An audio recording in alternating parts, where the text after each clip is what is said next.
Hello, and welcome to another Daily Code Fun. I am Online. Hello, Dukasoft, and hello, Science Streams. Science Streams is awesome. Have you seen the pictures he's been posting? Oh my goodness. His comment is, I try hard to bring a smile to people. You don't even need to try hard, Valent. You are just that type of personality. Oh my gosh, look at these. And then Zulius's picture. I love this one. Love this one. Look at that super sharp claw.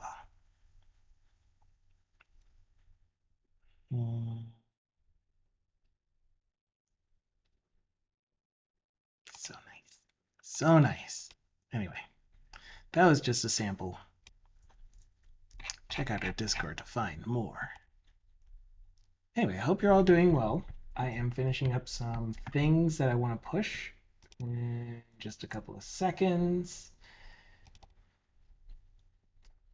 for my work project.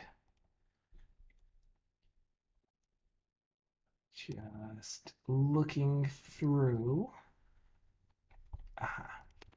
Keep this. Comment this out. Keep that. Comment this out. Save. Okay, so I'm gonna push that real quick. Added placeholder pages. Oh, let me actually run it real quick. I'll do a quick pull, and then I'll push.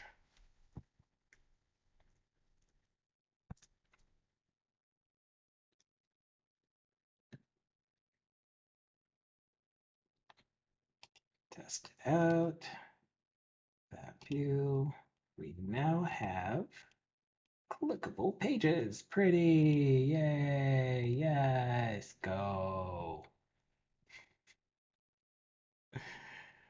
Pull.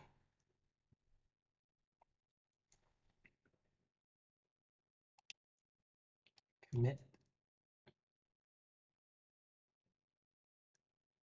Okay, so latest version is up there.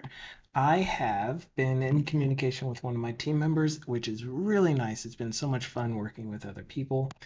We're starting to integrate my UI into the existing application, which has been so much fun so far. I'm using all of their not built-in, but their existing logic, and I'm just injecting it into my components and replacing my mocked versions with theirs. I was kind of concerned about how much work it would that would involve, and it ended up not being so much. I already added like an entire page that has stuff that reads from the system, gets the data, and then presents it on the screen, and all of those work. And it was like, I did that probably in 15 minutes this morning, maybe 30. I lose track of time. Probably was 2 hours, who knows. But I had so many other things going on at the same time, so who knows. Anyway, we've been working on the financial management tracker. We were playing around with the table, getting these headers so that you can click them to sort, and we ended up going with the suggestion that I really understand and appreciated of only being able to sort by one column at a time, which I'm okay with. So the next thing that I want to get set up is this little filter. So I'm thinking the filter really should be always at the end of the column. But we'll have to see when we get actual icons and stuff. We can finagle. We can work with it.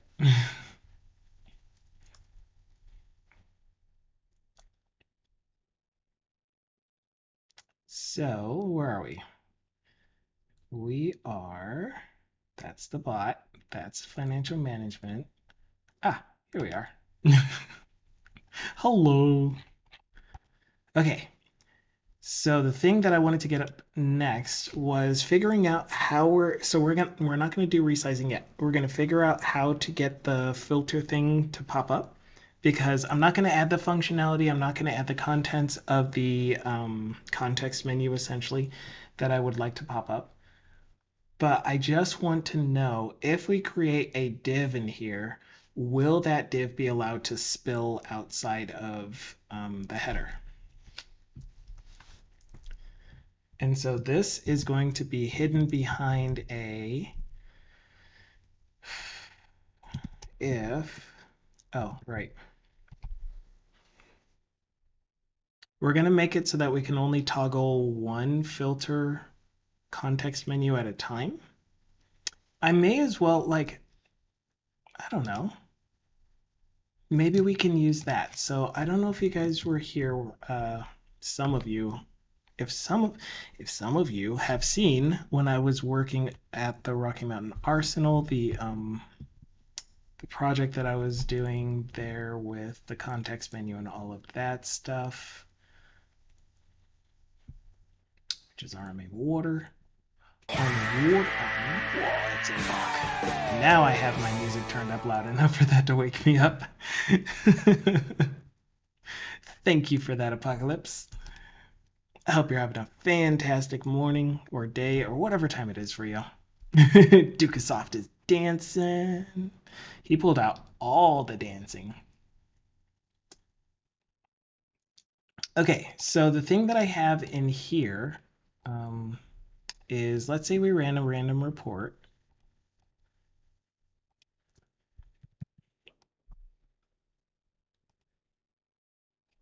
We need a site for this.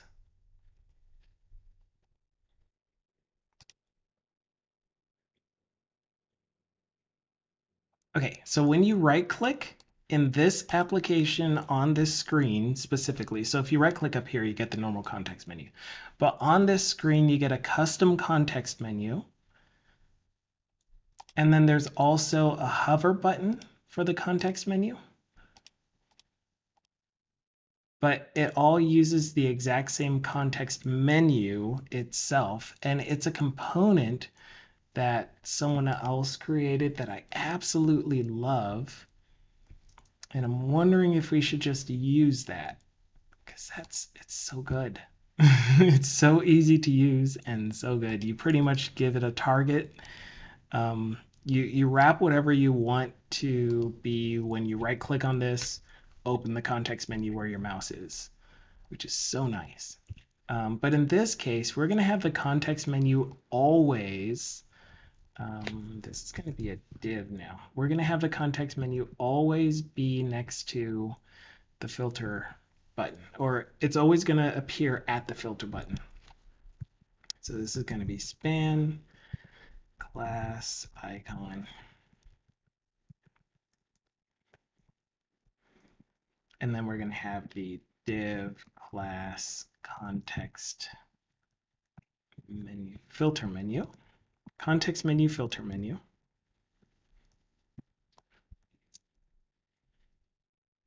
And then this filter menu is going to get turned into a component, and then we're going to determine what type of filter should we provide based off of type of this column, this column,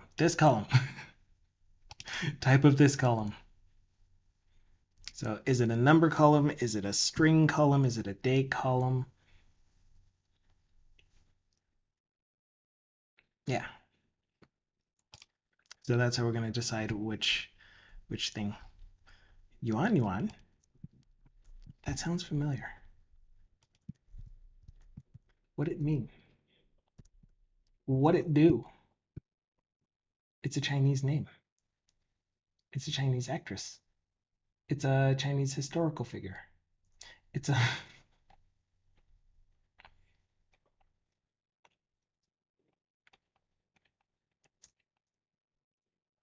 it's a College of Arts and Sciences at Syracuse. No, it's a teacher at the College of Arts and Sciences at Syracuse.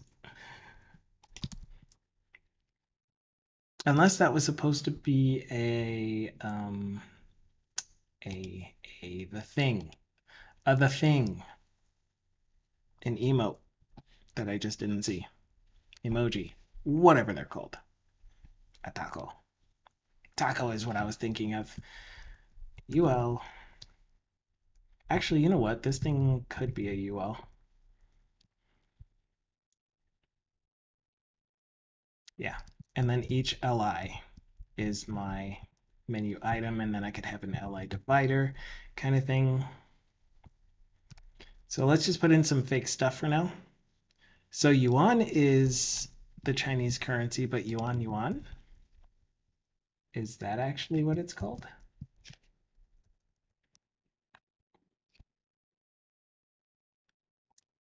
Or were you just saying money, money? Money, money.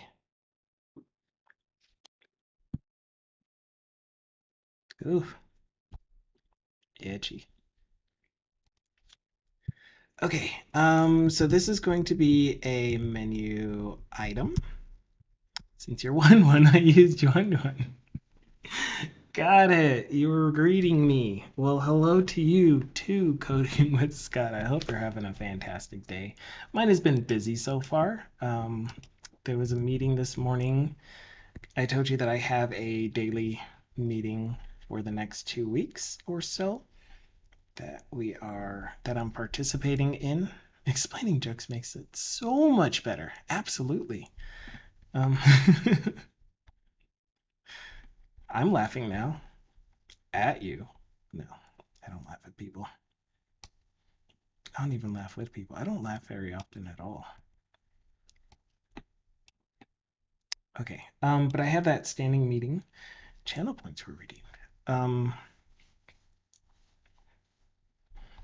Every day. And so today's meeting was an important one because they're solidifying, or they're all of these are going to be very important. But today's was supposed to be in preparation for the meeting that they're having tomorrow morning before the meeting, but they ended up having a meeting today morning about it.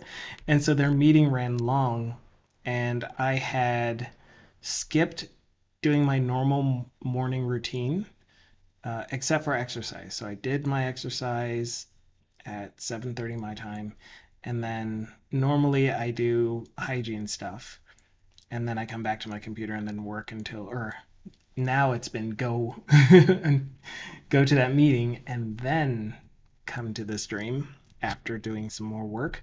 But instead, this morning I decided to keep working uh, right after exercise so that I would make sure that I was on time for the meeting. And the meeting was delayed by like an hour. And so I was standing here like I could have taken my shower, I could have brushed my teeth, but I had to wait. Those meetings are about 30 minutes, but then on Tuesdays I have another meeting that is 30 minutes, which next week it's going to be an hour, which is why the stream is moving on Tuesdays. And on Fridays, there's another 30-minute meeting on top of the other meeting that I already have scheduled. And then there's a daily scrum. Scrum? Scrum. A daily stand-up meeting with the programming team. That's also 30 minutes. So in total, anywhere between 1 hour to 2 hours of meetings every day. Actually, anywhere from 30 minutes to 2 hours of meetings.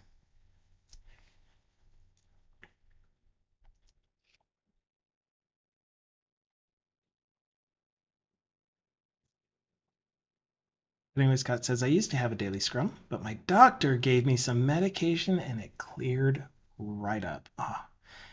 Can you give me the name of your doctor so I can see if I can maybe get the same prescription? Scrum is pronounced scrum. Wouldn't there be two U's in it though? Scrum. Unless you say it all country, it's screw 'em.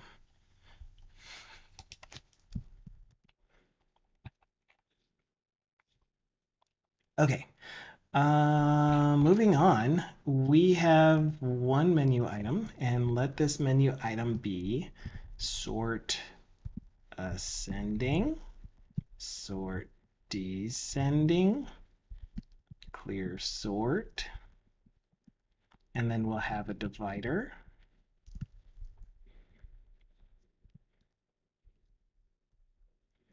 I wonder if I should put a div inside of this divider. I think the divider is just going to be,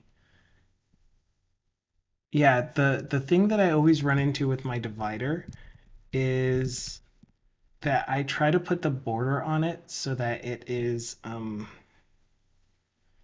directly in the middle, but it ends up being either a top border or bottom border, and then it's closer to one of the two items instead of being directly in the middle of the two items. So I like to have a regular divider so that I can put a padding padding top and bottom, and then have an HR just take up the entire width.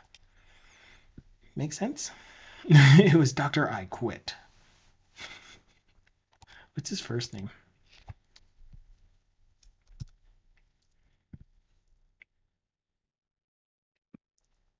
Do do do do do. It's got what it takes. So tell me why can't this be Dove soap? What? Filter. And then this would be a menu item.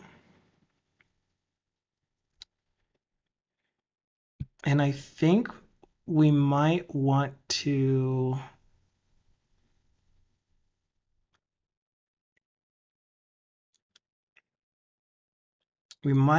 have it be um, we might want to have it identify that it has children, because when we add something like has children class, then we can style the after and then make a right caret without needing an icon. We just style a block, rotate it 90 to 45 degrees, and then have a top and right border.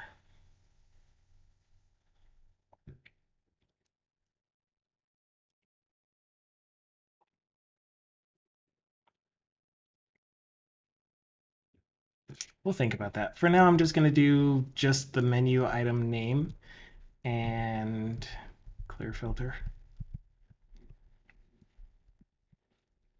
We're going to make this look good.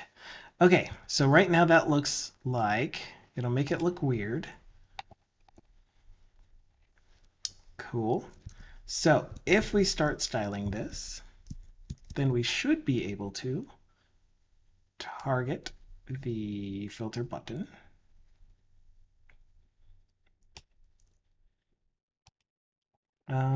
Do you have filter button? Cool. We're going to make this display inline.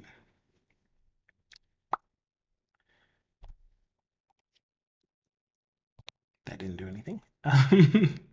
And then we'll also have it position relative, so that our children items can be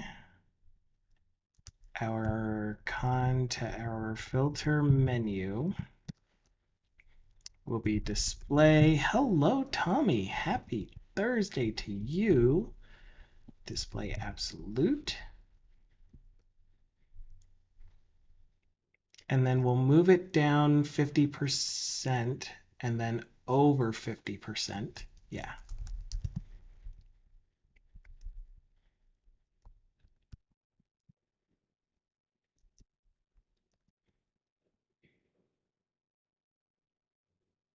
Do the thing. Well, why aren't you updating my view? Are you even running? Do you even run, bro?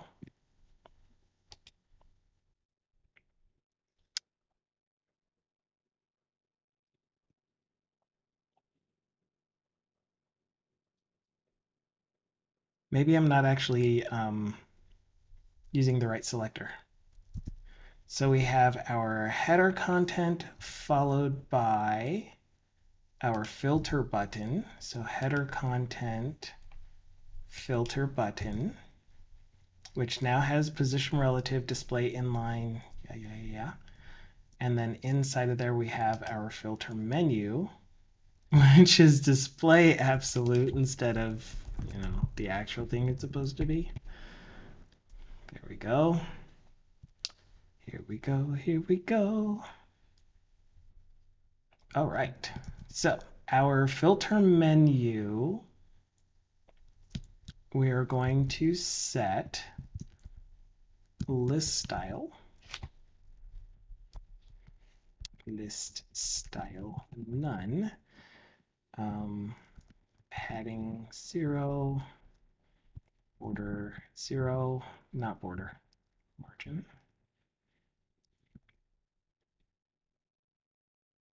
There we go. Broken Sword.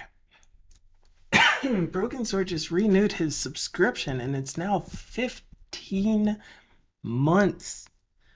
15 months. That's like the entire time that I've been a what's it called? Affiliate.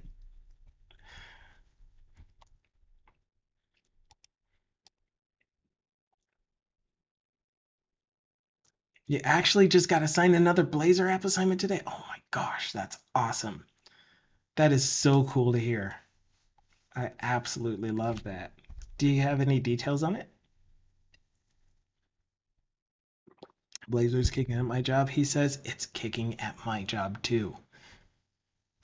I have been integrating my UI, which was written as a Razor class library, and then the app that I sketched everything out in was a Maui app, and Blazor server, and Blazor WebAssembly, and WPF. Anyway, so now I'm pulling it into the actual product, and it's going so well. It's so much fun. I wish I could show it to you, but maybe you'll see it someday. Because, yeah, it is a widely used application that I'm working with. I'm trying to keep my eye on the music that's playing, my ear, I guess, just in case that Pineapple song plays again. I'm also trying to watch chat closer this time, so I might catch it in time. But that also means that my sound, I keep saying music, my sound was turned up loud enough for APOC's intro, his obligatory 15-bit intro. Just made me jump out of my pants. And Captain Commerce is here. Oh my gosh, all of the cool people. Every cool people. I love it. Thank you guys for being here. So glad to see you. And all of you who are lurking and quiet, thank you so much for being here. I love your energy.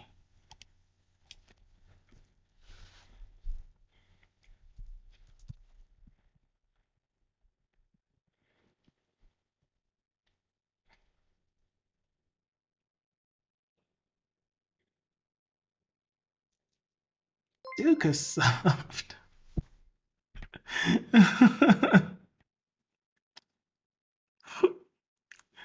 Oh my goodness. Thank you so much, Dukasoft. Oh my goodness. You're so nice. You're so kind to us, to me, and everyone that you've gifted a sub to.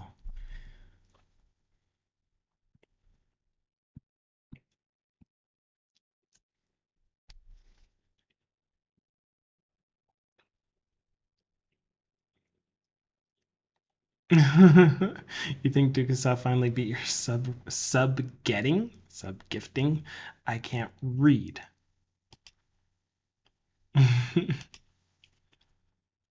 You're at 48. Oh gosh. Yeah, you guys definitely know you don't have to do that. I really appreciate it. There is no requirement for you to buy into being here.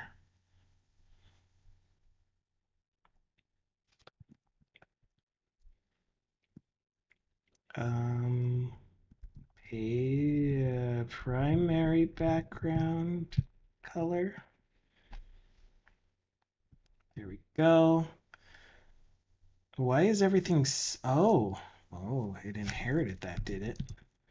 Let's do text align left. So it inherited that from align item center up there. Did it? Don't I have a text align somewhere? I don't know where I inherited that from. Don't listen to me. I don't know what I'm talking about. Okay. Let's give this thing now then. The thing is, I don't want the padding on the UL. Broken sword. Broken sword. You can't start a train. You can't start a train when you are already one of the people that got it to the where it is.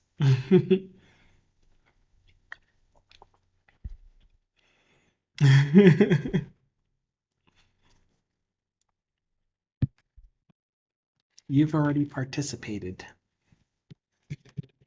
but I appreciate it still.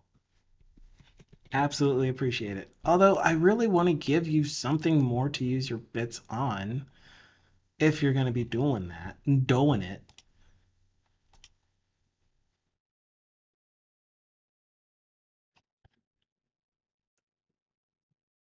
That was loud. I have no idea what that was. I want a tutu.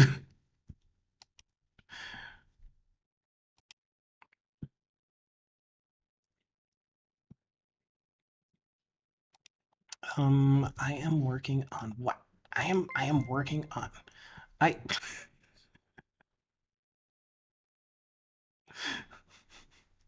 Thank you so much for the follow. Is no good.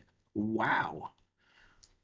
I hope I pronounced that correctly with the correct emphasis on the right syllables in the correct places, as Captain Commerce is wont to say. I like saying want now.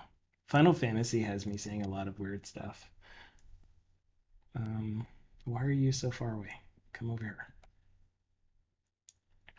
Yeah. I'm trying to complain about my styling choice here. Um, I think it'll be fine. We'll see how it looks. It'll be fine, right? Everything will be fine. Everything's zen. Um, we will just do our UL, which is the filter menu. We'll have a border one pick solid var default border color. I think this is fine. That needs to be a thing. We'll give it a border radius. Why does it look like it's not actually getting a background? Oh, because the cells to the right of it. The cells to the right of it are going to have a higher Z index.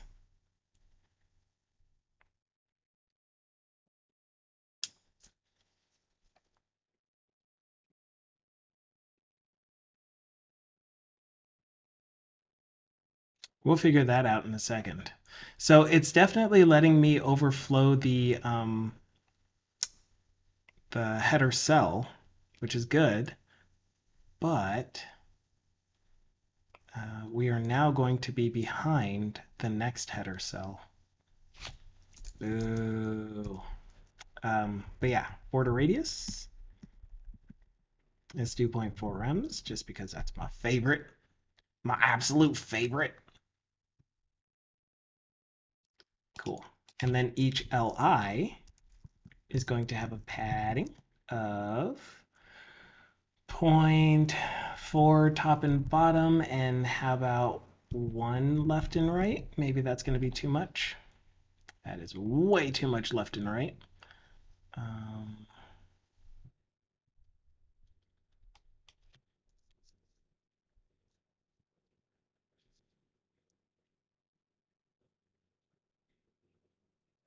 and not save. Save. Yeah, I like that better. They will all have a hover. Hover. And on hover, they will have a background color of. For now, we're just going to lighten it. We're going to need to address that. Actually, do I already have a hover color in my hover, hover, hover, hover, hover, hover? Table header hover color? I'm stealing that.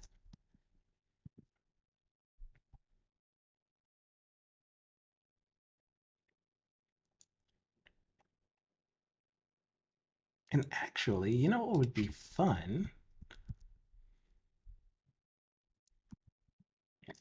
I think it starts at top left. Top left, top right, bottom left.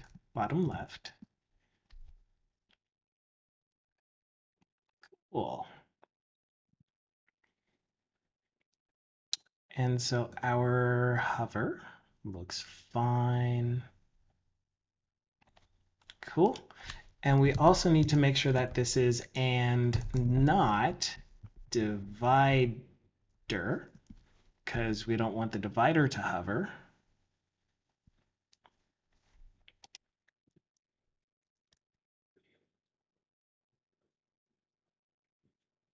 And actually, maybe I also want that. No.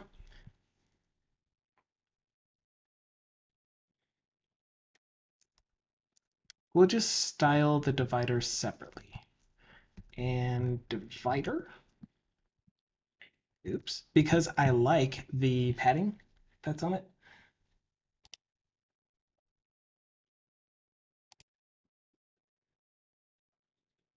I need to make this quiet. In .NET 7, there are some cool features in Blazor coming up, like bind after event handler. Ooh, what is bind after? I'm really interested in that one. I hadn't heard of that one yet.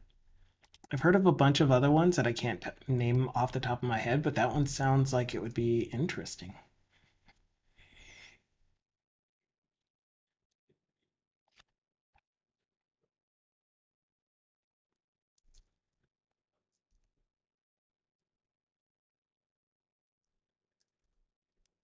What was I going to do with this? I was going to reduce the padding top, padding bottom. Squish.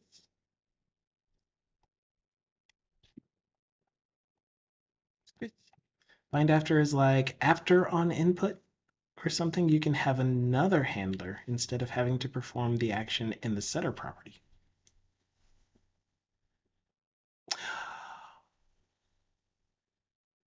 Oh, wow. Oh, wow.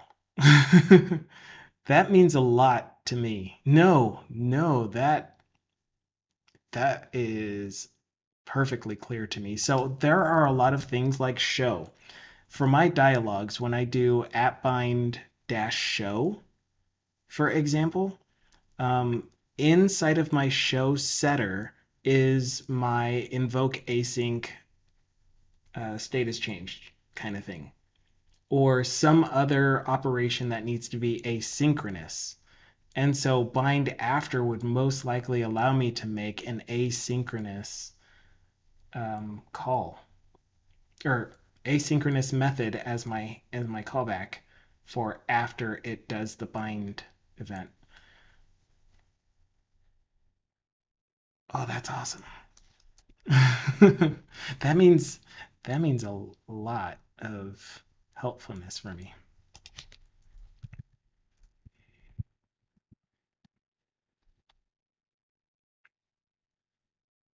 Thank you for letting me know that, Broken Sword. That's really exciting.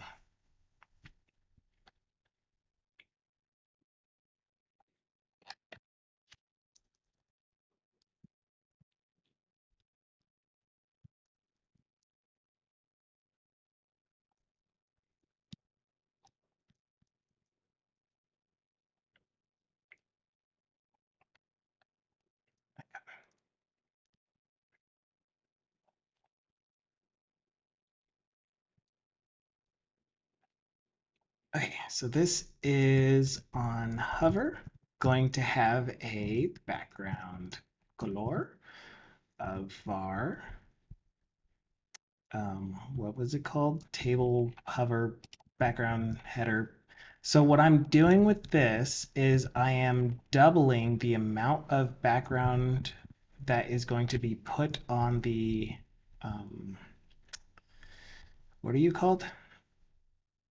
Filter button, so that the background is even more, uh, you could tell that you're hovered on it, I guess. That's what I'm trying to say.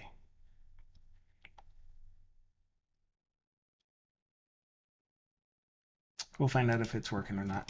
Okay, so we need to hide this thing unless it is the active context menu. And then we will also need to hide it when we click anywhere else. So that's always been a difficult one for me, is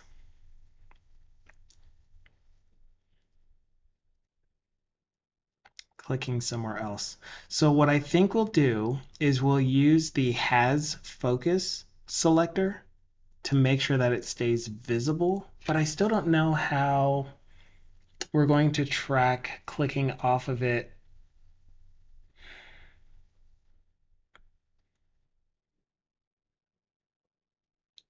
I wonder. Maybe we can put that on here. So our filter menu is filter menu. Yeah, it is.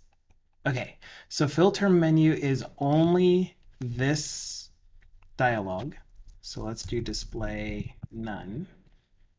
Actually, let's do and not has focus. Why is focus not working? What's the selector that I'm trying to do? I'm trying to find the one that is contains focus. Is it maybe just has dash focus? Focus within. That's what it is.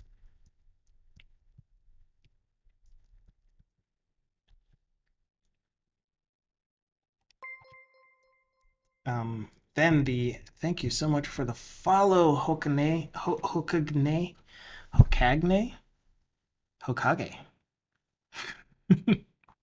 Hokage. Really appreciate that. How are you doing on this fantastic Thursday? If you don't feel like answering, don't answer. Otherwise, talk with me. Let me know what's up. How you doing? Display none. Okay, so they should all go away. Except that this should be filter menu. I'll put this after the icon so that it's closer to filter menu. Okay, so now when I put the focus inside of this, which we can't put the focus inside of it unless it has a tab index. So we'll give it a tab index of 0. Dag.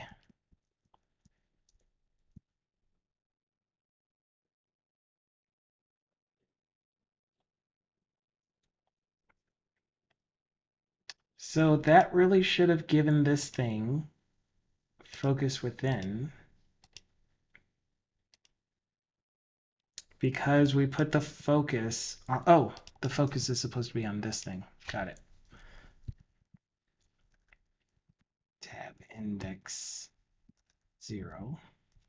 Okay, this thing does not get a tab index. That's the entire menu wrapper. Okay, so now, there we go. Perfect. So when I click on it, we get the menu. When I click off of it, the menu goes away. And so now you can see why I also want to have the ability, the ability to detect whether when I'm opening this div, is it going to appear below the bottom of my scroll area? Because if so, then I would rather open it so that it is going upwards, or open it above, you know? You know what I'm saying? Because I sure don't. Hokagnai responded and said, "Things have been better. I recently started the job hunt again and wanted to see if I could learn some things about coding. It's something I would like to start learning about and hopefully pursue as a career one day." Awesome, you're in the right place. We have a ton of people that are enthusiastic about helping anyone increase their desire, increase their passion, increase their enthusiasm about coding. Tell them about the Discord. Tell them about the Discord. So we have a Discord. Um, and it's right there. Dukasoft was so kind to put it out there for us. So if you do have any questions about like getting started, or you have already gotten started and you have questions about what you're trying to learn, feel free to ask us. We are very noob friendly, because like me, the one that created the Discord server, is a noob. So I try to make sure that we treat everyone respectfully and just, let you know we're here for you. We're here to help you with your journey as well. My credentials are: I have been a developer since 1872. No, it was before that. It was like 16 something. 200 years, man. Yeah, anyway, it's been a long time. Oh, yes, I would imagine. Oh, man. So you just joined in. Um, And Hokagne said, "Thank you all very much for the help. Being left jobless with a family is rough, and I hope I can pick up some things and utilize them soon." Yeah, um, yeah, definitely. Feel free to ask any question that you happen to have. We are here for you. Fridays is a great day. Like, if there is a specific topic that you want to deep dive into, we can discuss that very, very in a more than surface level way on Fridays. I have community days on Fridays. If you are comfortable doing so, we would invite you into one of the Discord voice channels on Friday to actually have a verbal discussion. Your voice would come through on the stream. And yeah, no questions are dumb, bang important. Absolutely, Dukasoft. Oh, man. You guys are the best community ever, by the way. So good.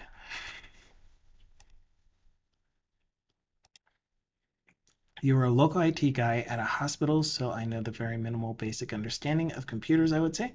This honestly is amazing to join into. I'm glad I stopped by today. Awesome. There is we have a community member named Sudden Gun who can't join our normal daily streams because of the time that I stream at. It doesn't work with his new work schedule, but he used to be help desk, and then he started picking up some coding skills, and then he moved into a software developer position. So he can help you with that experience, at least. Maybe how he got started into it. Broken Sword was a photographer. And about 3 or 4 years ago, he picked up coding, and now he is a software developer. He's worked at a bank on one of their major systems. He's worked at another place, and now he's at a he just has a solid developer position that he gets to do Blazor every day. It's so cool. Captain Commerce has been doing. He started at 31, and now you're at another bank.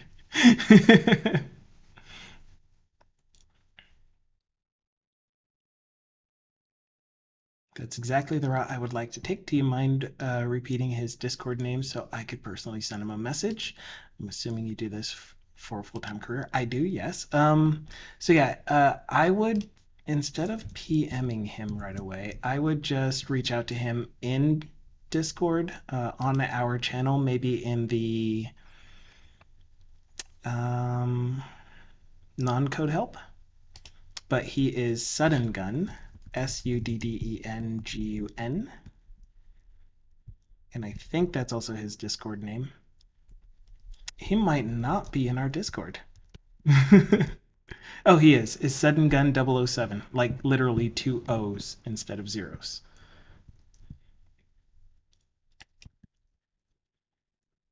So Sudden Gun 007. Yeah, it is not too late. So you'll most likely come across a lot of people that will make you feel disheartened, um, because of how much experience they have. When I started university back in 2000, it was my first time doing any kind of software development, and it felt like every single person that was in any of my computer science classes had 7 years of experience before even starting college. And it was like I felt so far behind, and not only that, but I like flunked out of my first 3 entire semesters of university, but I kept trying.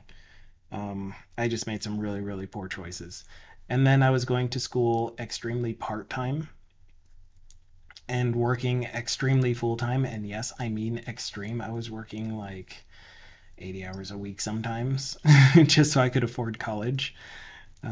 But honestly, if you haven't been to university for computer science or for software development, you are not going to be too far behind. There are so many good resources on the internet, so many ways to bring your skills up to the current industry standard without needing to pay for formal education. I just found that formal education helped me to persevere more, helped me to put it in more effort, take it more seriously, and yeah, it is work, but it's also a lot of fun once you start getting the hang of it. Broken Sword said, "No need for college experience. It doesn't hurt you. Um, it doesn't hurt, but you will be fine." Yeah, so he's definitely saying the same thing that I am. Awesome. I love it when we all agree.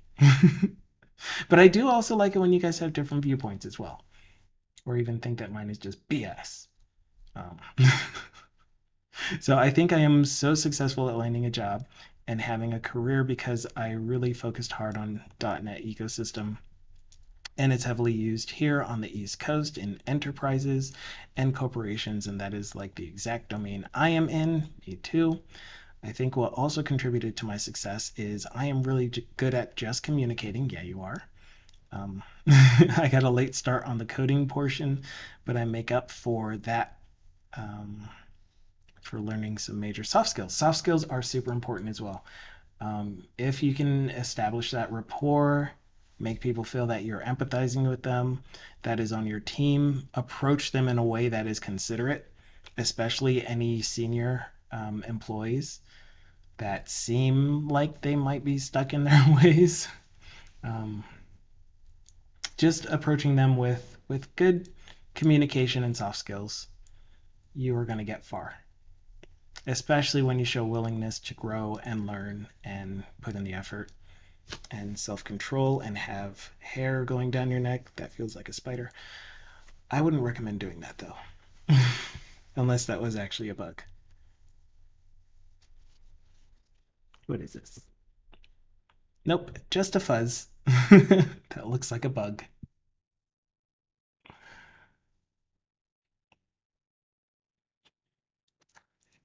So pretend to like people. Got it. But there's still kind of an energy that goes along with it. So when you pretend, do a good job of pretending. They need to experience the energy coming off of you in a you are actually working with me kind of way.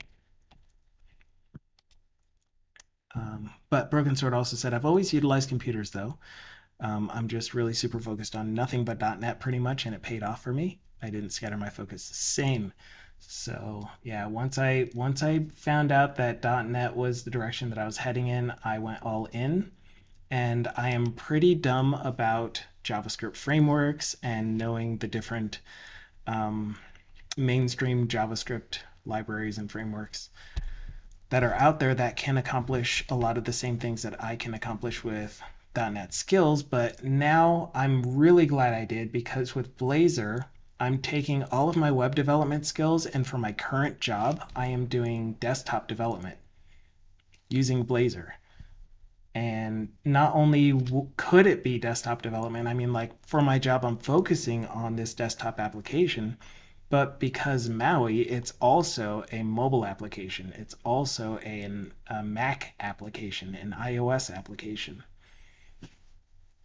So that was just really cool that I'm taking one UI code base and using it everywhere. It's so cool. Hokagne is saying, honestly, from what I have experienced, college experience isn't something that really is necessary in this field, thank goodness, and that it all comes from experience, from building a portfolio of projects and from getting your name out there. It's hard out there. It can be. You've come to a good community, so I hope we can keep supporting you and help encouraging you to keep going the direction you're going.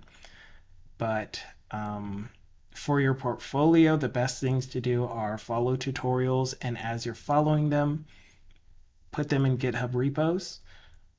Contribute to other people's GitHub repos, even if it's just fixing typos in their documentation, especially in the .NET open source repo.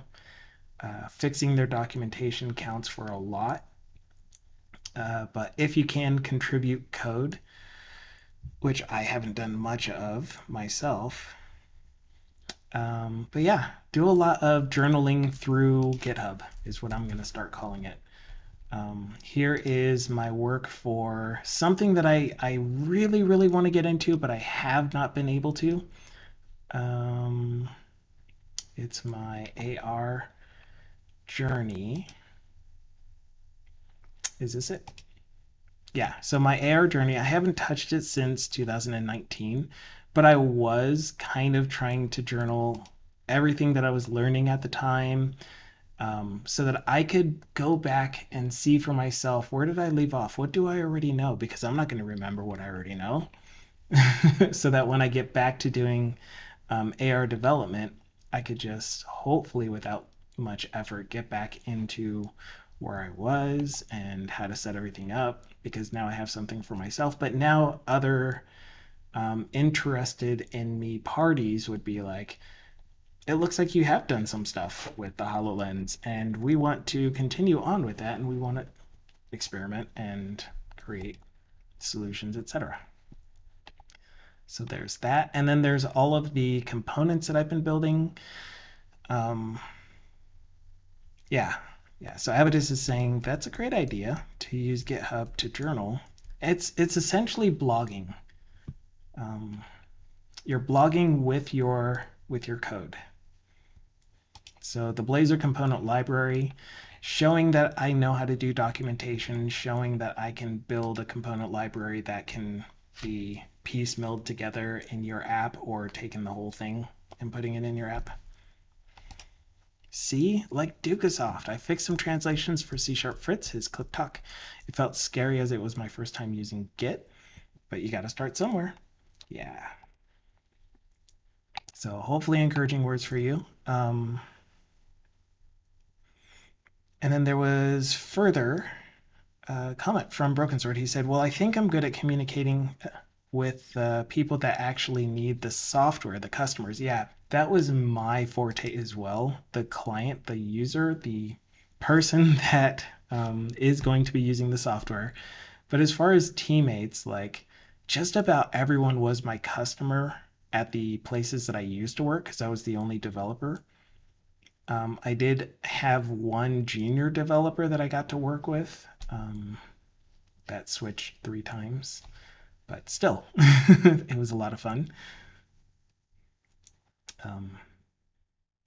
And so I got to practice my communication skills with a less experienced developer and treat them as if they are competent, and answer their questions when they got stuck, and help them to understand how to do research before asking, kind of things. So yeah, lots of good experiences to be had.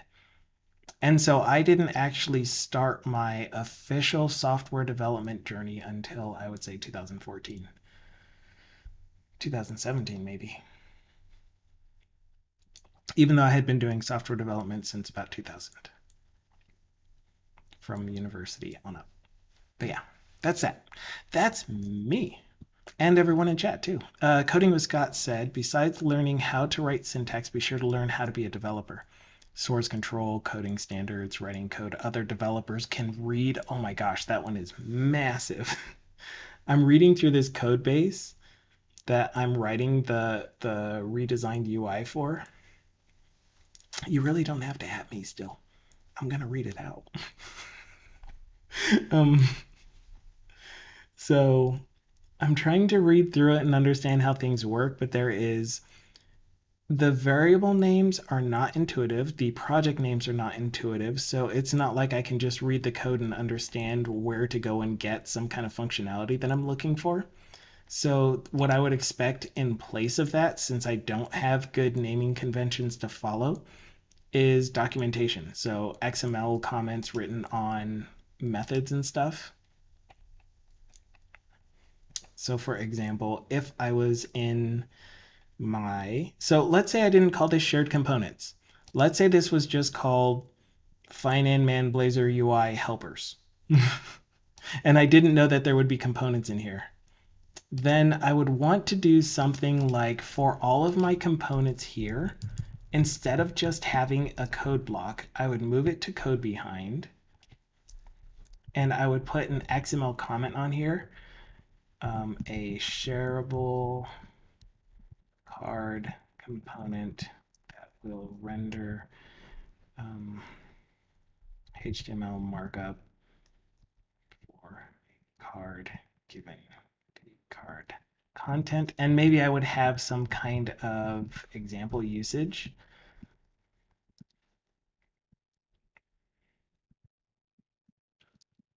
So it'd be like example usage card. Oh yeah, and this actually needs to now be HTML type.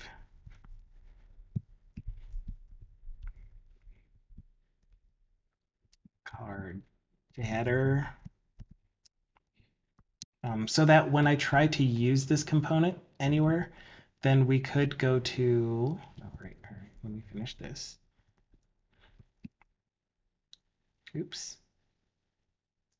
That's GT, this is LT. When we're trying to use the component itself somewhere, so let's say that I'm using a card in my main landing page, for example. Where's the main landing page? Anyone? Anyone?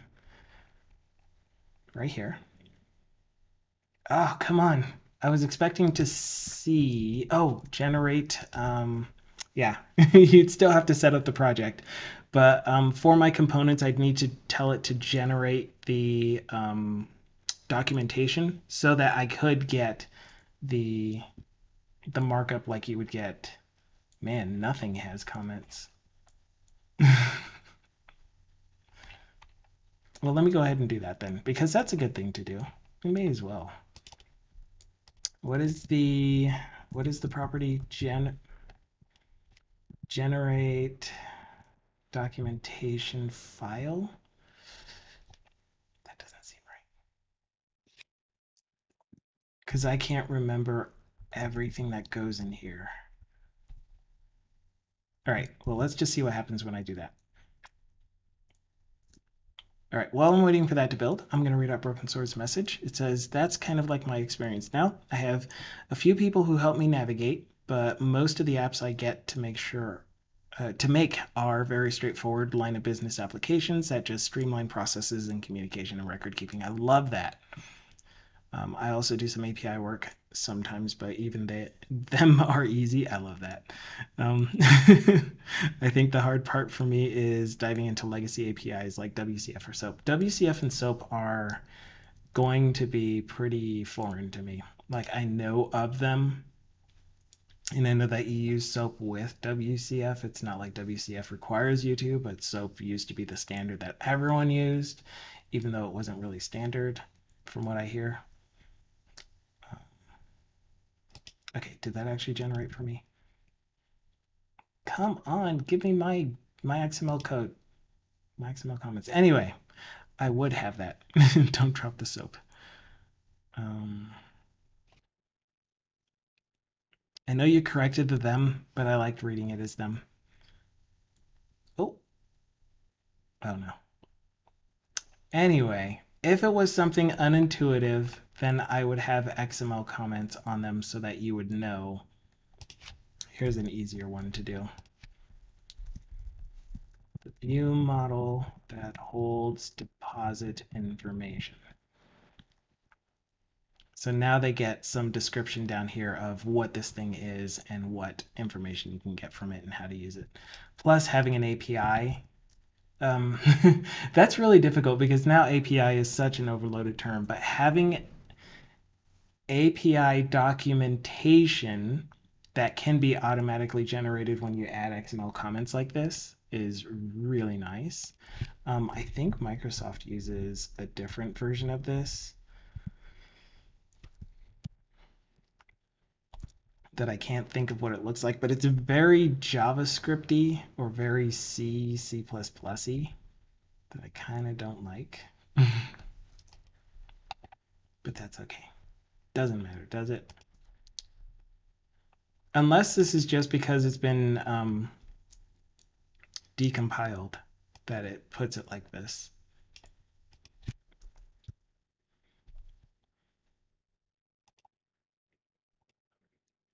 But I prefer the XML comments. So yeah, so that was fun. That's a good conversation. Definitely feel free to stop by anytime. And of course, there is never a requirement for you to stay here for any specific amount of time. I really appreciate you being here for as long as you feel like being here.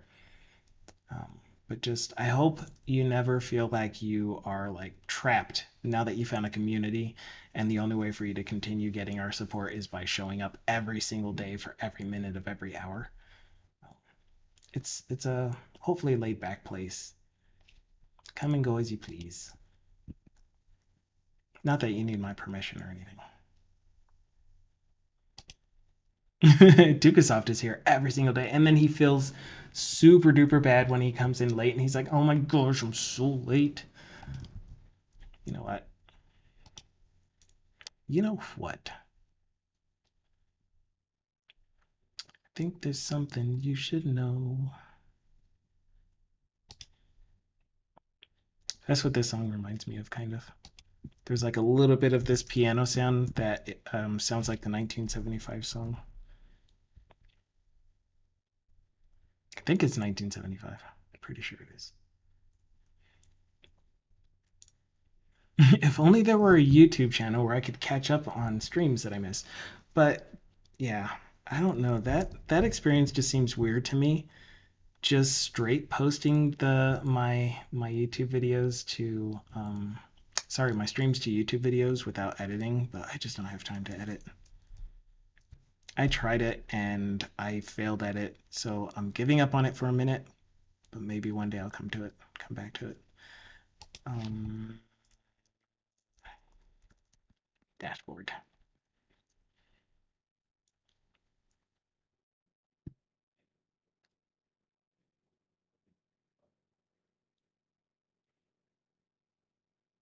Do do do do do.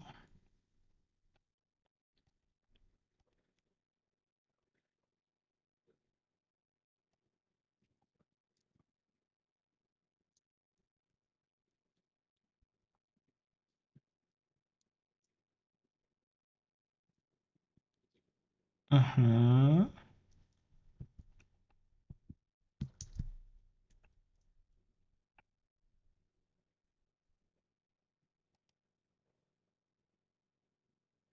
I'm confused.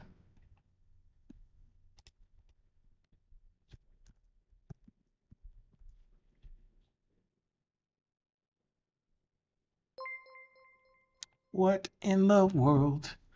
Dukasoft. Of course you would, Dukasoft. Thank you. Uh, Just, oh my goodness, this kid. Oh,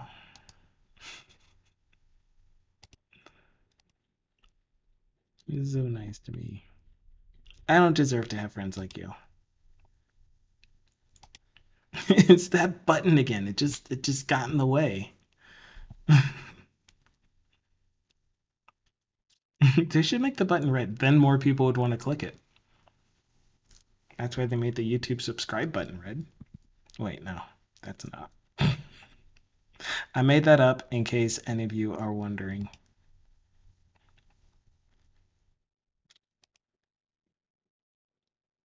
I don't get it. Why can't I? I don't know. Oh yeah, I'll do that. All right, we'll leave that at that.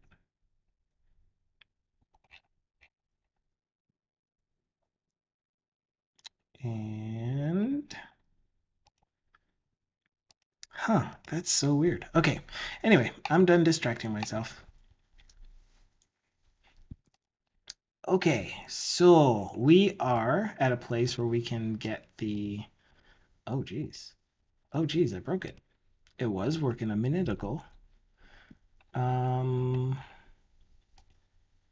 Oh, I know what it was. I didn't actually add the tag index to the thing. I got words today. I've got words today. Tag index. Nope. Tag. Tag. Tab index. It was showing me right there. It's like, you mean tab index. I promise. I promise. Just look down. Just look down like 2 inches. You'll see it.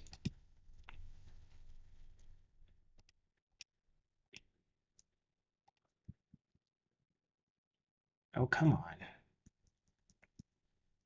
Apply already. Oh, maybe I need a rebuild. It was waiting on me. Oh, my shoulders. Oh.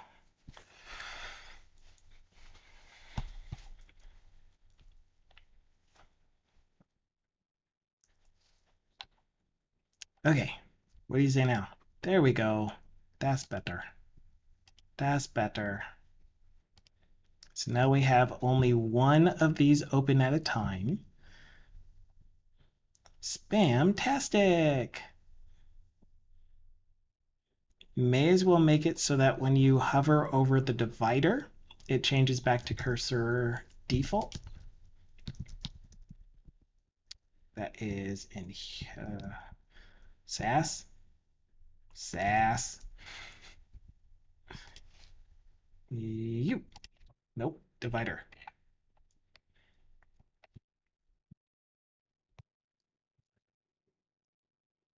Divider will be cursor default. And that looks like that. Cool. So this is not. Ooh. Ah. I kind of need to give.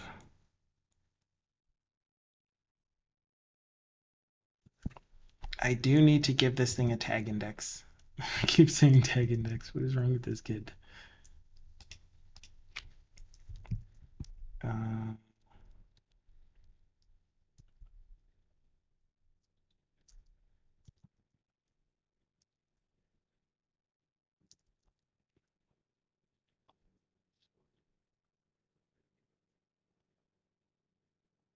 yeah, and that way when I click in here, it still has the focus on, or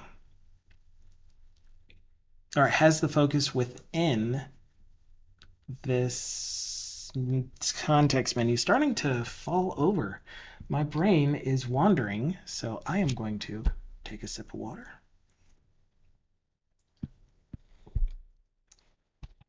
And pull it together.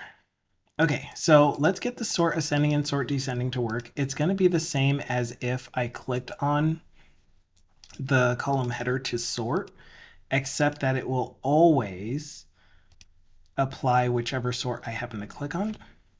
What if What if I also have an indicator of some sort to show you are sorting by that direction?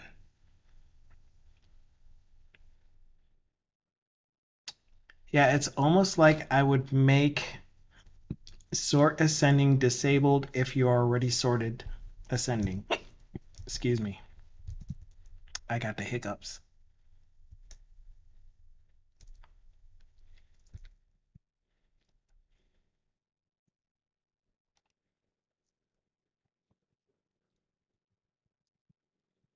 And that's just going to be a style that I apply. And the way that I'm going to do that is I will check for if, what are we looking at here? We are looking at the current column. Current column, if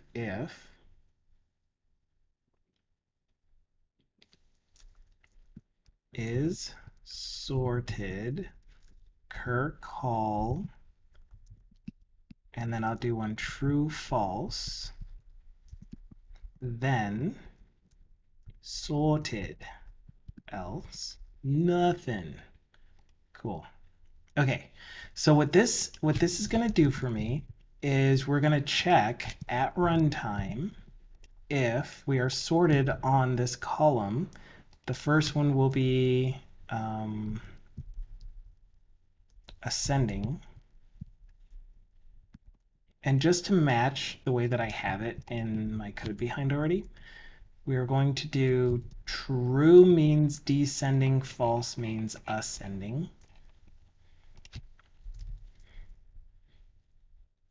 And the thing that we're going to test against is descending right here. So private bool is sorted. Yep, column name, call,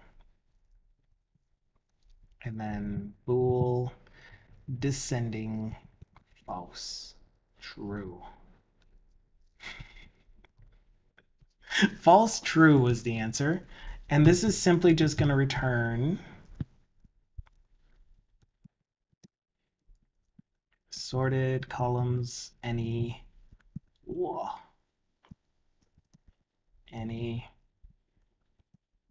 x dot column name is current column, and x dot descending is descending.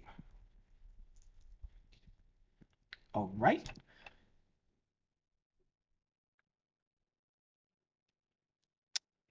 Cool. So now we are sorted ascending. This item right here. Dang it. Dang it. This is going to be really hard to click on because I'm going to lose. Oh, you know what? I can just set focus within. Turn on. There you go. All right. May I see you, please?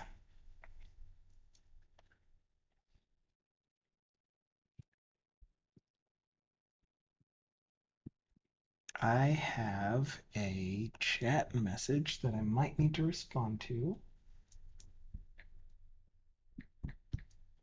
I don't see it in my... Oh, that's why. It's a group message. Just kidding. Just kidding. So, busyness. Coffee got drained? No! I hate it when that happens. Either that or it's just like it's too hot where you are and it evaporated.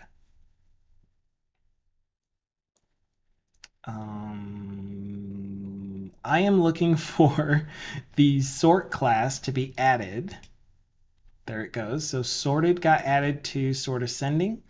And then when I sort descending, it gets added to sort descending. And if I look over here in account, which is going to be this column here,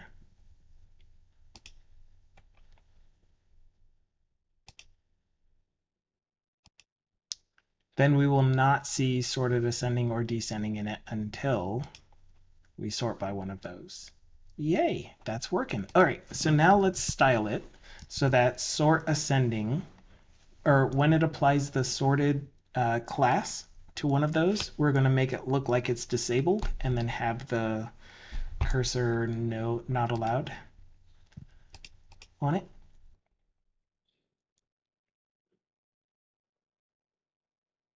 And we'll do that here and sorted. And what we will do is we'll set opacity to 0.6 maybe, and cursor not allowed.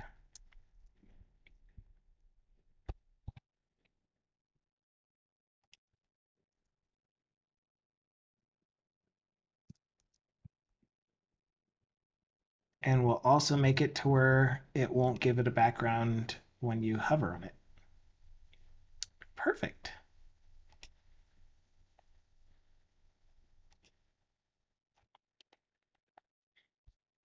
It's like a magic.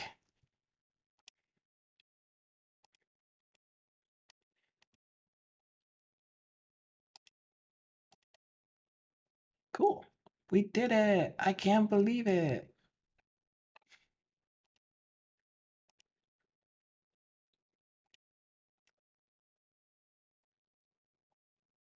Awesome. That's fun. So instead of making that sorted and not sorted, I'm just going to make it disabled. I need cursor not allowed on the give sub button. If it's an addiction, then I want to help you kick it. I do not want to enable you. Especially if it's causing hardship on you. That would make me feel absolutely terrible, and we don't want me to feel terrible, because that's, what that sentiment always means. Okay, so we're obviously gonna make this something more like disabled. Disabled. I don't know why I turn country every now and then.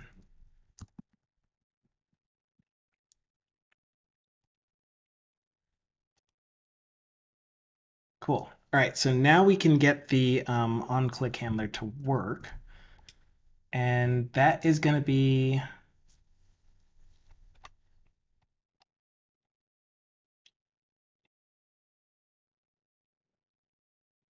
aha. Okay, so instead of doing the same handle column header clicked, we're going to separate this out into a separate function that is going to purposefully set the sort itself. So let's create another method, private task. I don't, there are too many similar names right now. So I don't want to call it apply sort, because apply sort is the one that actually makes the data get sorted, isn't it? No, there's just get sorted transaction.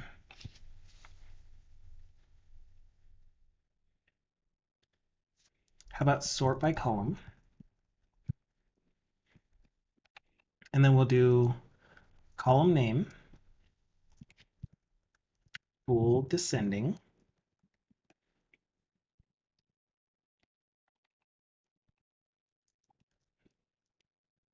var sort column, and at the end we're going to return invoke async. Apply sort to. That's all you got to keep doing. Just increment a number after it, obviously. Obvi.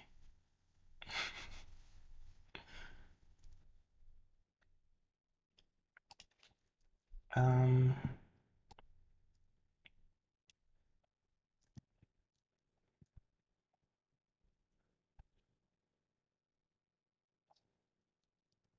and then sort.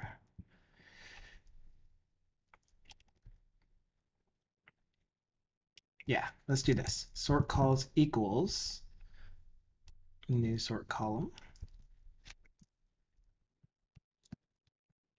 Like so. Okay.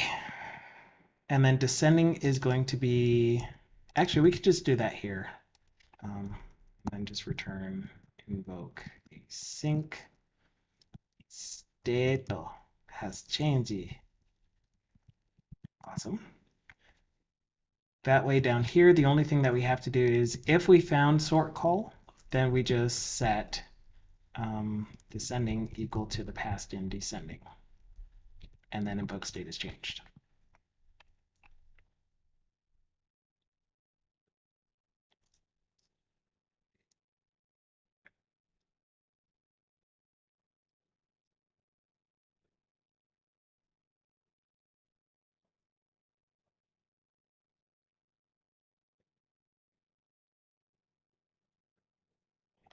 Man, that feels like duplicated code, but I don't know how to use this method up here in handle column header clicked and reduce the amount of code that's already up there.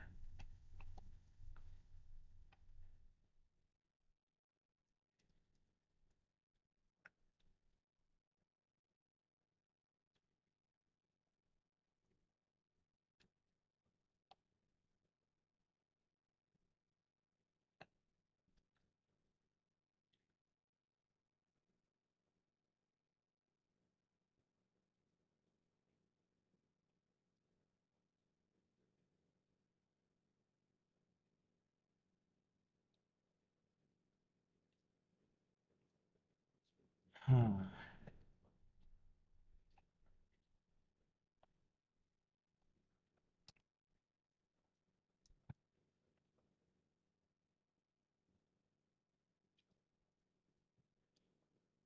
Dry. Arg.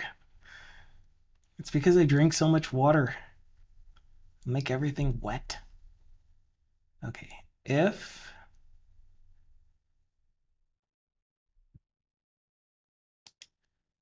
right, this does need to be down here as well. So that again, that's another thing that I'm repeating. Drink water. Make it even more wet. I just did.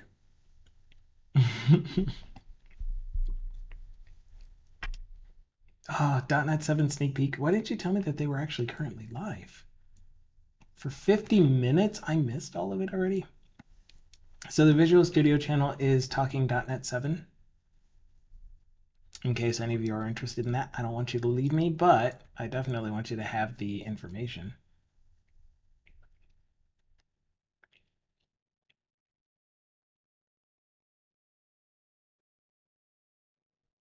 Oh man, and they even have some. So, oh my gosh. If you guys have been with me for a while, bye. If you guys have been with me for a while, you know that I've been struggling with customizing the title bar. And it kind of looks like in this demo that they're showing, they have a customized button in their toolbar. Um, and I don't know if they were talking anything about having the top, the background color of the top bar changed, but I also didn't see a custom title in that sample. I'm gonna have to go back and rewatch this.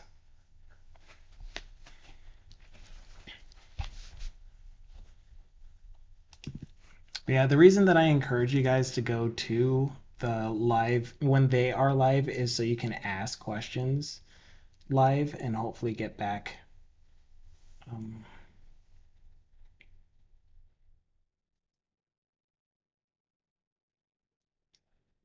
some immediate feedback. That's helpful. So I encourage you to do that. But I'm going to keep working. I want this clear sort button to be disabled if you are not sorting by that column at all.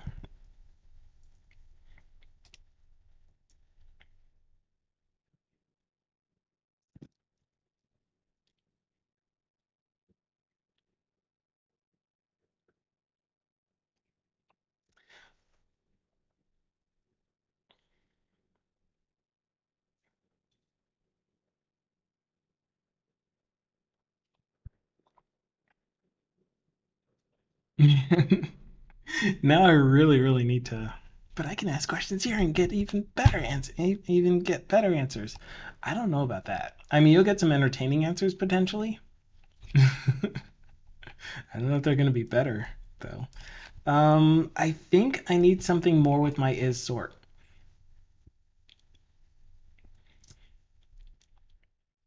Yeah, this is where I'm now wanting my an enum. So let me show you what this enum would be. I want an enum sort direction, and that's going to have three values: none, ascending, and descending. Because instead of having this return a bool, I would want it to return sort direction.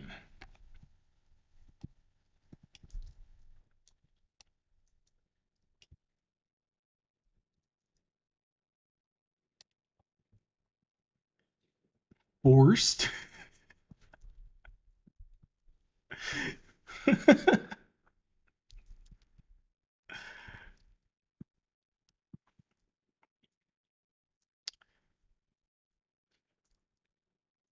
Yeah. And then I would want to do dot descending. Is it okay to just not await an async task? Yeah, it is. If you are okay with allowing it to do fire and forget, which is pretty dangerous most of the time if you aren't fully keeping track of the entire process, essentially. So let me read your full thing though. I have a question. I have an awaited task that sends an email directly after this function task runs. I use the navigation manager to go to the confirmation page. I would rather go straight to the confirmation page instead of waiting a few seconds to go to the confirmation page for only when the send email task is completed. So here's an instance where it might be dangerous to do that. If you do a fire and forget where you're trying to do something like send an email, sorry, let me finish typing this because I will forget what I'm trying to do and I won't be able to explain anything ever.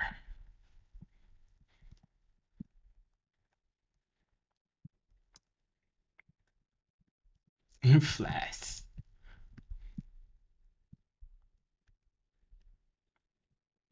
So I essentially just turned a triple state boolean into a sort direction enum. That's all that effectively does.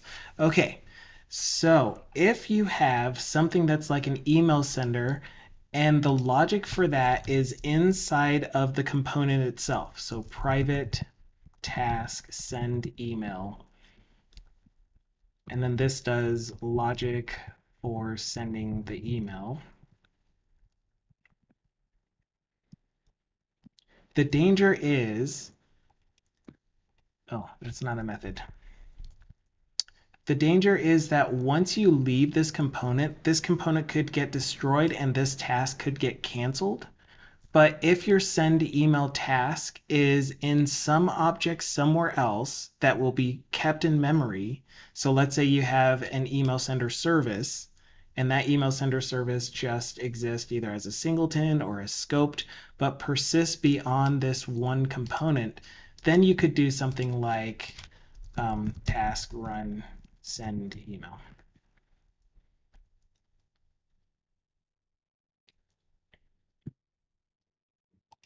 As long as you are okay with losing all of your debugging, essentially, all of your, or yeah, whatever. So this would be email sender service or something dot send email.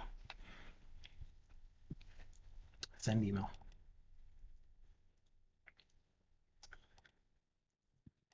So if you're okay with your exceptions just disappearing and going out into the ether, then yeah, it is okay to do that.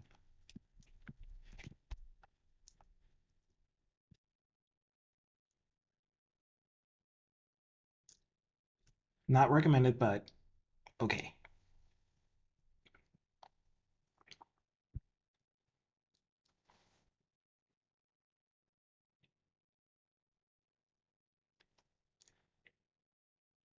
Disco just has a big smile. Dukasoft was asking, would background task queue thingy be better in that case? So the interesting thing is that background task has been going the way of the dinosaur, turning into alligators and random birds and wait, what? Going the way of the dodo. Going, who knows where it went. Um, anyway, I don't think background task has been encouraged. The use of background task is not really used anymore.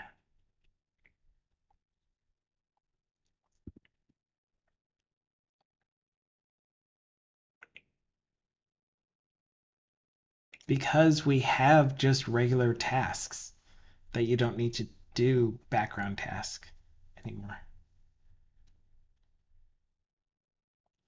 Maybe it's still a thing. I'm seeing things as recent as 2022.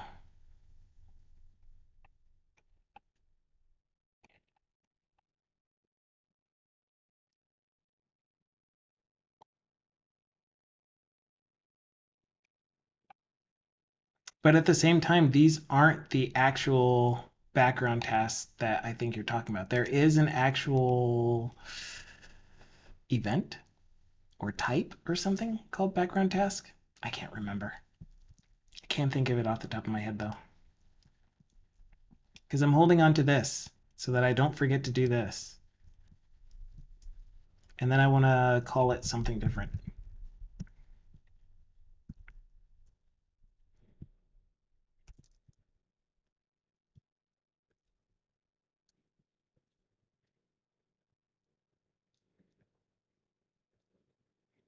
And actually, that means that now I can put this down here on clear.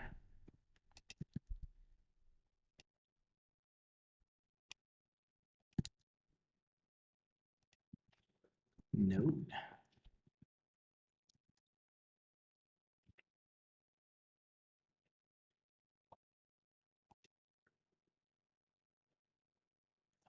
So this is just simply going to be get sorted direction.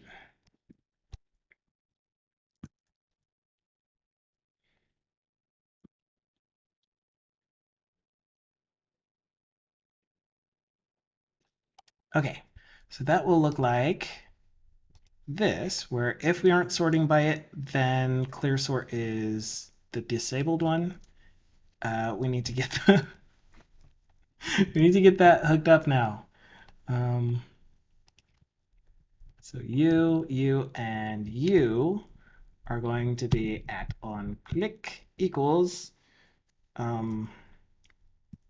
sort sort sort sort by column. A call, and I'm gonna put them all.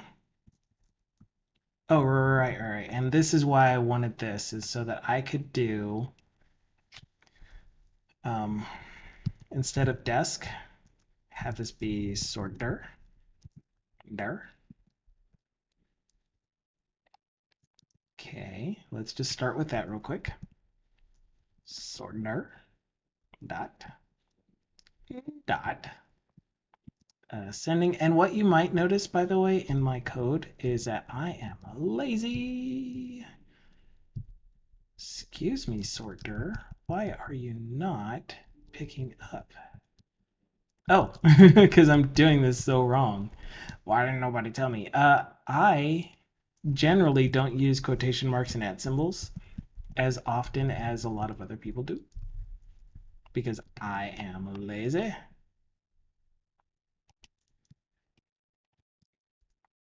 But you will see a lot of people swear that you have to always use quotation marks, and then when you're doing a lambda, use at parentheses. but it's not true. Descending. None. Tommy's back. He got pulled away right after he came in. Had a call from a technical recruiter. Another one? Another one. Tell us about it.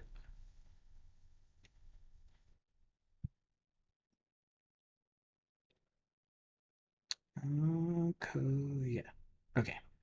Just meeting notes. Ooh, that's pretty. I love those colors. Yeah, the stuff with Google, by the way, is doesn't seem to be panning out. Um, I did pretty like in all honesty, I did pretty poorly on my interviews, and when I was talking with the recruiter, I think she was being optimistic, but she's like, "You were borderline," and they're still trying to put me in front of a manager, and I'm like, man, with all of these new opportunities that I have with Sagetti, I am wanting less and less to find another place to work. It's been so much fun, such a good experience. Aside from the hiccup of being furloughed for the project that I'm working on and then them trying to make me use leave that I don't have, that was really annoying. And then my actual project lead being kind of a talking down to me ish, but I can get past that. The work itself has been tremendously fun. I am absolutely into it. Million times into it. It was just that, so since you probably weren't here for all of the times that I was talking about it, shortly after starting with Sagetti, I got contacted by Google again, and then they were like, we just, may as well try an interview, see how it goes, find out where you're at. We do have some potential in your area. I'm like, what could have hurt? Broken Sword taught me this. It's an interview. Just do it. You're not going to break anything by interviewing. So then I did. And it was stressful. But it was good. It was a good experience. And I learned quite a bit from it. Tommy explained. Ooh, I just tore my lip apart. That's not what he explained. It went well. They liked that I had experience with Blazor and .NET, and even though I've been working in a different stack for the past 7+ months, they still appreciate my representation of Blazor on my resume, and along with everything else I've done and put on their whoa. Let me break this sentence up for you. Uh, and they still appreciate my representation of Blazor on my resume, and along with everything else I've done and put on there. They're going to try to rush me through to the next set of interviews. That's awesome. Um, yeah. Absolutely Broken Sword. And I wouldn't, like, I've already left places that I haven't been happy at. I would have stayed at my previous job longer, but it was just too much demand. The work was absolutely fantastic, but too much demand for one person and not a fair compensation for that amount of work. Prog testing is here. Hello, prog testing. Hope you're having a great Thursday.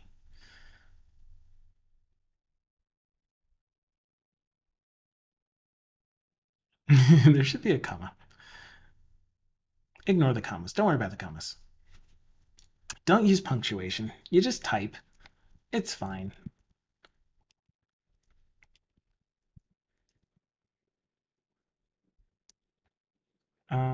Okay. So here's one thing that we want. If sort call is null and direction is sort call or sort direction dot none, then we don't need to do anything. Return task completed task. That means that we're not sorted on this column and we're trying to clear the sort from this column. That's already done. The next check is if sort call is null, then that means that it doesn't exist in there. So we're good to go here. So I guess the thing that I really want is if we'll add it to up there. Or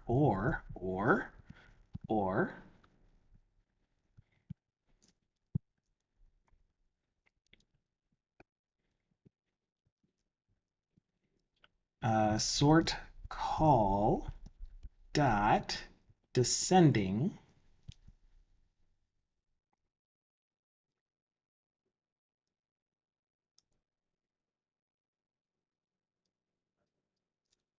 How was I going to do that?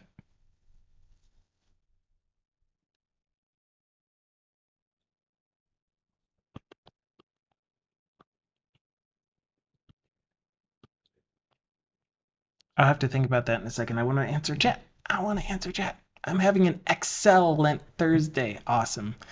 Enjoying your CSVs and hopefully getting it all done.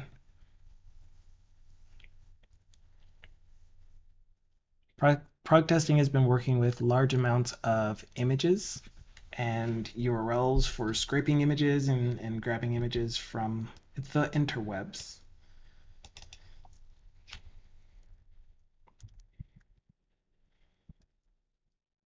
For a project that he's been working on. Okay, what was I going to do with this? I was going to say,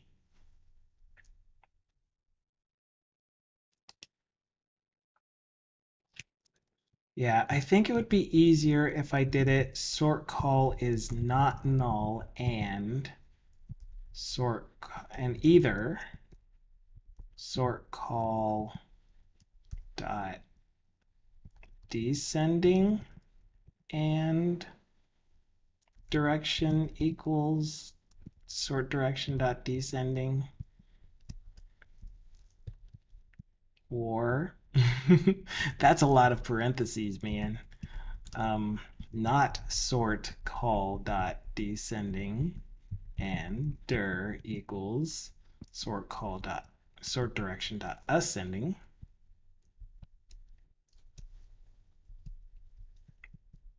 Oh, it doesn't like that because the sort direction and is out there. Whoop. So one more set of brackets for those of you from the EU. All right. That's a really tough condition. So what I'm going to do is pull out the condition to a variable. You shouldn't have to do this, but to make it more readable, I am.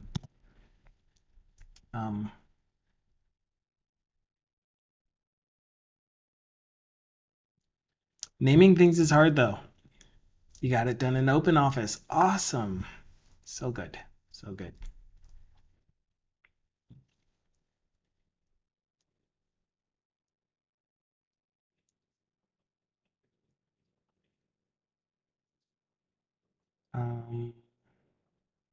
What are we naming this? Needs sort.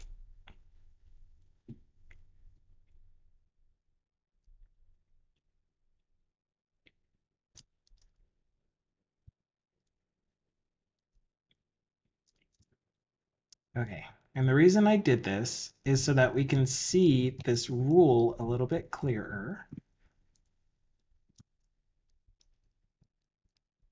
Or can we? This is going to be just as bad, isn't it?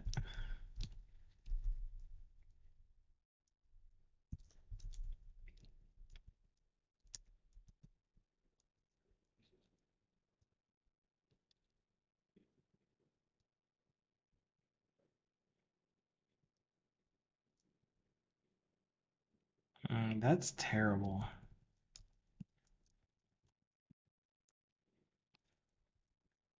There's got to be a cleaner way to do this.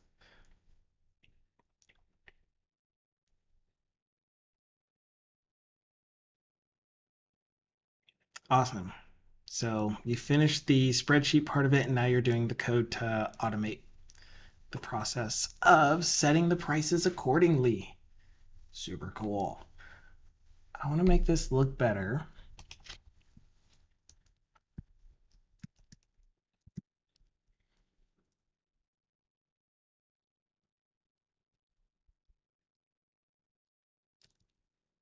Because essentially, this thing is saying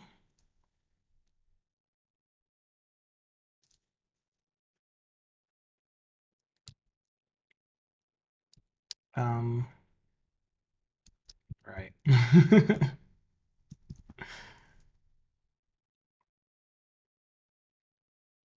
Yuck. I need to invert this whole thing for the name of this variable. So already applied. There. Okay. So if the column is not sorted and we are trying to sort to null. Hello, Nelixis. Thank you so much for the redeem. I love that sound so much. Such a good sound. Or the column is in the is already sorted by the requested. I wrote that wrong. By the requested direction. Yo, what's up, mans? There's about 16 things that are ups at the same time. I am just working on a project called the Financial Tuka Software. So on top of this, none. That's what that should say. Working on a project, on a full stack web development project called actually it's going to be more than just web development, but for now it's just web development. Project called the Financial Management Tracker. For this project, I guess I haven't given this intro at all today. We started from the ground up. We started from I don't know why I'm saying we like that, because I'm having fun probably. We started from coming up with the scope of the project, what we want this financial management tracker to do. So we created a GitHub repo that we put all of that information in. Then we sketched out, which I'm not going to be able to open that very fast. We sketched out some ideas on how the data structure should look and some screens of what the UI should look like. So that's right here. Why are you talking over me, dude? Again. You get a write down. Don't talk over me. Wait, that wasn't the song that was talking over me. Crap. I want to rate that song up. It was chill. Dang it. So we came up with like a simple kind of project structure. This is what my usual project structure looks like. I have a shared user interface library that is Blazor. There are some shared class libraries that can be used in that component library in the server only. That one gets like services and stuff that are implemented in the shared server project. In the WebAssembly project, there are two projects: the client side that uses the UI, which gives it the shared libraries, the models, and everything like that. And then the server project, which is a hosted API backend that will use that same shared server project for performing all of the same functions, regardless of whether you're running on Blazor server, Blazor WebAssembly, a Maui project. They will all use the same server backend code. And then here is our database structure that is self-referencing. I'm going to try to do testing. It'll be good. So then here are some ideas that we had for the database. These are the initial places of the data, initial ideas of what the database would look like. Some hand-drawn ER diagram. And then the UI, just a couple of screens, what those might look like. Then from there, we took this design and we went over to Figma and we said, let's try sketching out the actual screens, what they might look like. Here's a few options that we gave ourselves. Not happy with the colors for the one that I ended up picking, but we can always change the colors. I still like the overall layout and design. So we ran with this, and that's what we are working on now. So Nelixis is asking, is Blazor easy to get in? It is very much easy to get into. If you know HTML and CSS already, then you already have 2/3 of the puzzle. And then if you know C# or any object-oriented programming language, then it's pretty easy to get into integrating your C# to control what UI gets rendered. Dukasoft said, still need a download link to that font. I'm working on it. Actually, have you ever tried to create a font? It's hard. At least for me, it's hard. Either that or it's expensive. So if you get the right tools for it, it's expensive. So you're a Java dev and a little bit web dev, then absolutely. C# can look like Java. There are a lot of things that you bring over from Java that a lot of .NET devs would be like, that makes me feel dirty. Why are you putting all camel case for your method names and for your public properties? And we get a little uppity sometimes. I will be the first to admit that. Um, but you will notice a lot of similarities from C# to Java. You can bring your Java skills to .NET because it's all object oriented. It has managed memory and managed garbage collector for you and managed threads and stuff. But yeah, like this here, you'd probably be like, why are you putting Pascal case for your method names? That's a method. That should be camel case. I mean, you can see Broken Sword said, I wish I could see your Maui projects. You could see the crappy attempts that I made for setting up. Like, here's a template that has Maui, Blazor Server, and Blazor WebAssembly in it. And they all use that same consolidated UI. But the one that I really wanted to get to work is this Maui custom title bar one, so that we could find out how to target the title bar and add things like here. You can see in a web application or in Chrome specifically that you have tabs that are now in the title bar, as well as whatever remaining space in the title bar and this drop down button in the title bar, and then your control buttons. In a Maui app, like it was really hard for me to target any of these sections so that I could change the background color of any of it, and then also keep the ability to drag the window around in that section. So I'm not very big into WPF or any kind of desktop technology, so I don't know how to target those things to be able to keep that functionality there. But hopefully that Visual Studio demo that they just did was is going to provide some insight on that.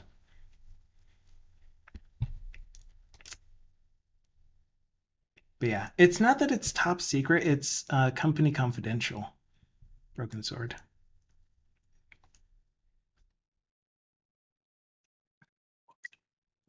But the app, I mean, like, I'm pretty much going through the same process of the app that I did for the company, for the client that I'm working with, which is somebody else created a whole bunch of Figma screens for me. They did the design, they gave me a really, really nice looking UI, in my opinion, and all I had to do was turn that into a Razor class library, which all I had to do. It's still a lot of work, but oh my gosh, it was so much fun. Then I just stuck a Maui application in there and pointed it to that class library, to that Razor class library. And now it's a Maui app. And that's it. That's all it took. Along with, of course, setting up my project structure so that I have my services that do all of the actual work in a separate class library, all of my models that represent the stuff that gets displayed on the screen or gets sent back and forth between event log and the computer and the application itself. So it looks like all of my other apps. Looking at this app here, the way that I have it structured, you're looking at a Maui app. All that I have to do is add a Maui project, which we will do eventually, and I'll prove it to you.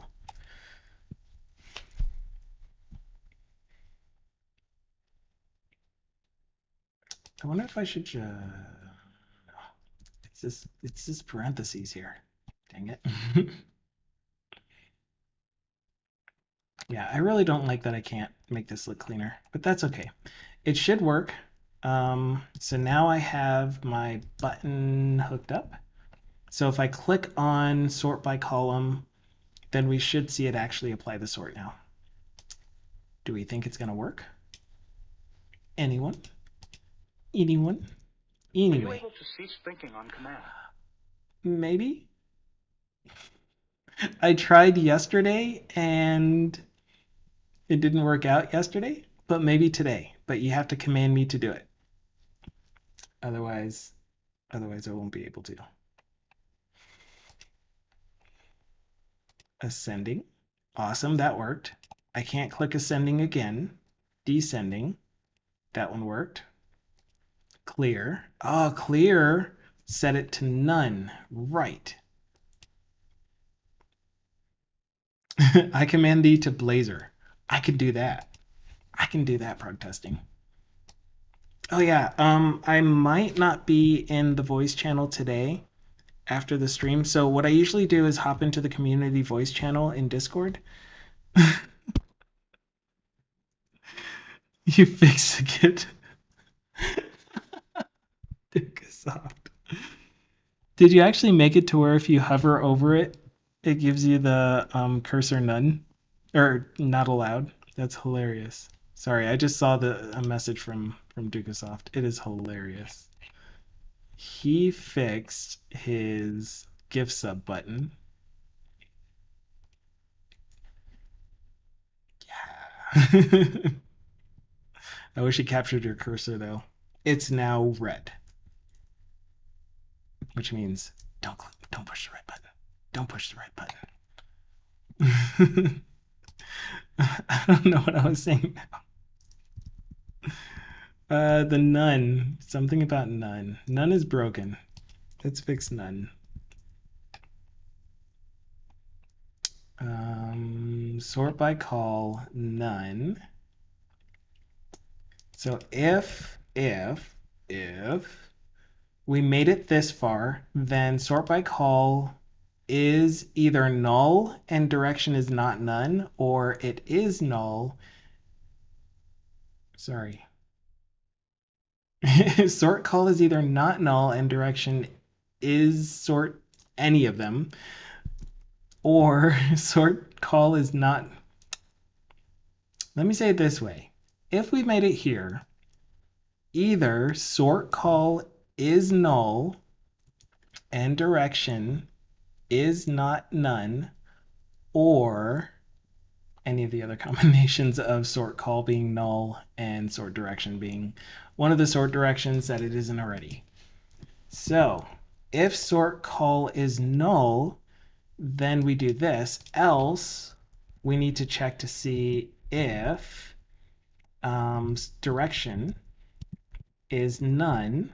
This will be the last thing that we do for today because my time is almost up. Almost up.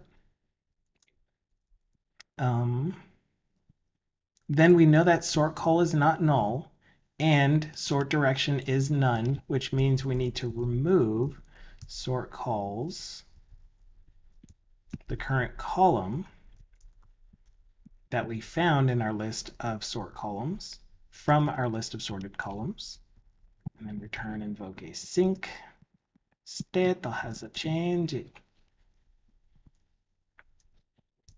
Okay, and that should fix our functionality for sorting by none. Perfect. Done. So all of our sorting by clicking on the context menu is working the way that we want. If there is already something else sorted, then we switch to sorting by the one that we clicked on. There was one thing that I did see that I need to fix, I think.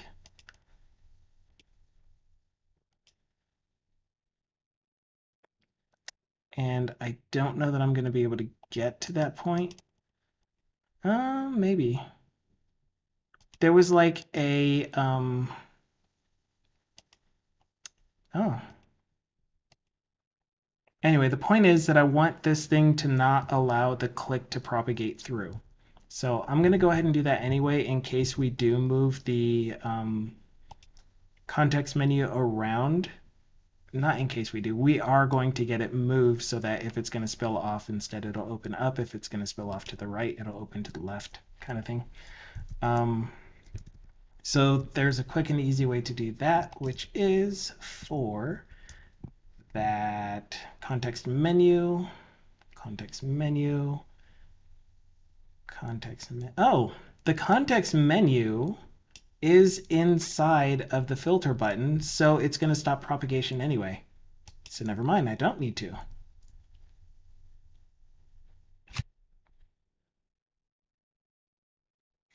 Don't know. Don't know. Okay. That's what it was. Thank you. So the community hangout. I normally go into the community hangout channel in Discord, but I'm going to be most likely meeting with my teammate again today, um, which has been a lot of fun. We're working on integrating the UI work that I did, the new redesign, into the existing application. It's been pretty easy. I've done a lot this morning already, and I am just going to keep burning through that. But yeah, I'm letting prog testing down. I don't like to be, tied down to a voluntary thing that I do. But at the same time, I do. Otherwise, I wouldn't have done it.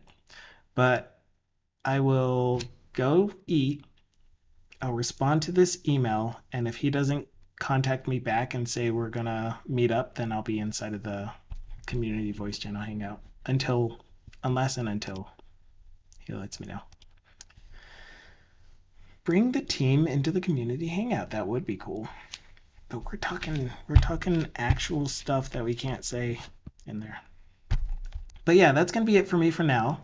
I will be back again tomorrow at 10:30 a.m. Remember that it is community hangout day. So if you have any topics that you would like to discuss as a group, um, then let me know ahead of time so that maybe I can prepare.